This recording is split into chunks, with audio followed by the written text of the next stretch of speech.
31 मार्च 2026 एक तारीख जिसने नक्सलवाद के खात्मे की उल्टी गिनती शुरू कर दी। लेकिन यहां सवाल यह है कि क्या बस्तर से लाल आतंक खत्म हो जाएगा? आखिर चैप्टर खत्म होने वाला है या फिर कोई नया चैप्टर यहां पर शुरू होने वाला है? नमस्कार, मेरा नाम सत्येंद्र सिंह राजपूत है और आप फोर्थ आई न्यूज देख रहे हैं। 31 मार्च 2026 केंद्र सरकार ने भारत से नक्सलवाद को पूरी तरह खत्म करने के लिए ये डेडलाइन तय की है और इस महाअभियान का सबसे बड़ा रण क्षेत्र जो है वो हमारा बस्तर है। लाल आतंक के इस अभेद किले को ढहाने के लिए इस वक्त मोर्चे पर तैनात हैं कुछ ऐसे जाबाज अफसर जिनकी रणनीति, सटीक खुफिया नेटवर्क और ग्राउंड ऑपरेशनों ने नक्सलियों की कमर तोड़कर रख दी है। कौन है वो नाम जिन्हें नक्सलियों के टॉप कमांडर को या तो सरेंडर करने के लिए मजबूर कर दिया है या फिर उनके जो ऑपरेशन हैं उनकी वजह से नक्सली बैकफुट पर चले गए हैं। जंगलों के बीच चल रही इस निर्णायक जंग में एक ऑपरेशन हर मूवमेंट और हर फैसला तय कर रहा है कि 2026 का ये मिशन पास होने वाला है या फिर फेल। आज हम आपको बस्तर के उन 5 सुपर कॉप से मिलवाने जा रहे हैं जो इस पूरे मिशन के असली हीरो हैं और जो अपने दम पर इतिहास लिखने की तैयारी में हैं। तो ये रिपोर्ट आप देखिए और खुद ही फैसला लीजिए कि ये क्या इनकी जो भूमिका है इसमें बहुत बड़ी है।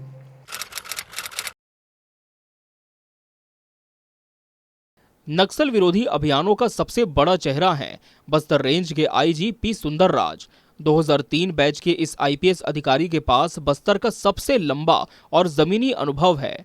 2025 और 2026 की शुरुआत में हुए सभी बड़े ऑपरेशंस इन्हीं की कमान में लड़े गए हैं।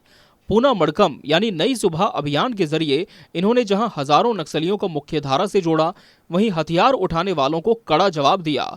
हाल ही में मार्च 2026 में 108 नक्सलियों की सरेंडर और करोड़ों की रिकवरी के पीछे आईजी सुंदरराज का ही अचूक खुफिया नेटवर्क था।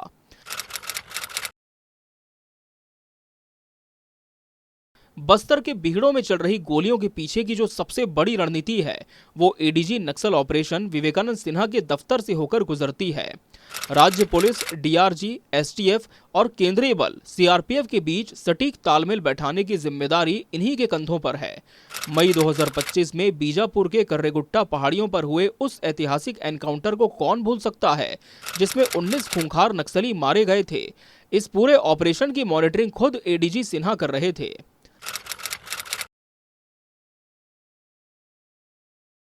सुकमा नक्सलियों की राजधानी कहे जाने वाले इस जिले में 2018 बैच के युवा आईपीएस किरण जी चौहान ने माओवादियों की कमर तोड़ दी है।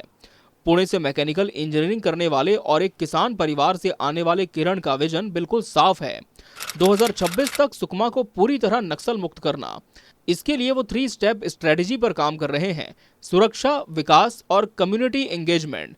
पिछले कुछ महीनों में सुकमा के उन कोर इलाकों में सुरक्षा कैंप स्थापित कर दिए गए हैं जहां कभी पुलिस पहुंच भी नहीं पाती थी।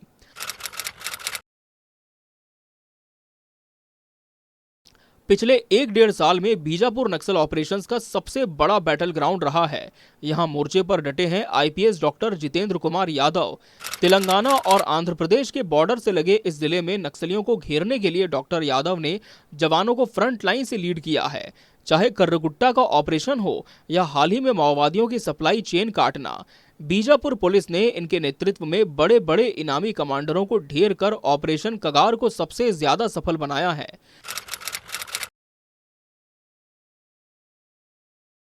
दंतेवाड़ा के एसपी गौरव राय ने एक अलग ही मोर्चे पर नक्सलियों को मात दी है। एनकाउंटर्स के साथ साथ दंतेवाड़ा पुलिस का फोकस माओवादियों के भर्ती नेटवर्क और फाइनेंस को पूरी तरह ध्वस्त करने पर है। दंतेवाड़ा के ऐतिहासिक लोन वर्राटू घर वापस आइए अभियान को 2025-26 में एक नई ऊंचाई मिली है।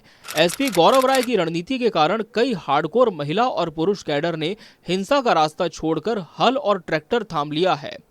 गोलियों की गूंज के बीच इन 5 अफसरों और इनके साथ कदम से कदम मिलाकर चलने वाले हजारों जवानों ने बस्तर की तस्वीर बदल कर रख दी है। जिस तेजी से जंगलों में सुरक्षा बलों के बूटों की थाप बढ़ रही है, उसे देखकर यह कहना गलत नहीं होगा कि 31 मार्च 2026 तक भारत को नक्सल मुक्त करने का सपना अब बस हकीकत बनने ही वाला है। तो आपने उन 5 अफसरों के बारे में जाना जो नक्सल मोर्चे पर इस वक्त बड़ी ही मुस्तैदी के साथ तैनात है। हालांकि ऐसे अफसरों की हमारे देश में कमी नहीं है, बस उन्हें भी मौके का ही इंतजार है। लेकिन यहाँ पर इन 5 अफसरों के दमखम की बदौलत नक्सलवाद लगभग पूरी तरीके से खत्म होने की कगार पर है। आप इस बारे में क्या सोचते हैं? कमेंट कर अपनी राय जरूर रखिएगा। चैनल को अगर आपने सब्सक्राइब नहीं किया है तो कर लीजिएगा, क्योंकि यहाँ पर हम लगातार आपके लिए इसी तरीके की खबरें लेकर आते रहते हैं। नमस्कार।